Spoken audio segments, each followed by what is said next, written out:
përcaktuar, ndarja është përcaktuar me ligj shumë saktë. Në çdo 1000 metra vijë lineare bregdetare, 300 metra janë publike. Po këto nuk janë 300 metra bashkë, po janë rast pas rasti në 1000 metra sipas pozicionimit të hoteleve.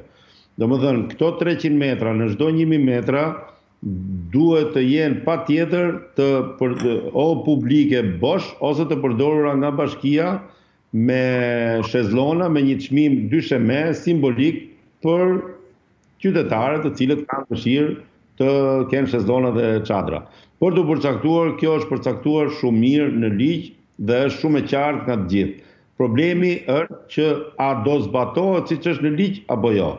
Këtë ja kemi shku edhe pushtetit vendor dhe pushtetit qendror në takimet që kemi pas. Kërkesa jone vetme është që të respektohet për të gjithë njësoj ai ligj që është vendosur.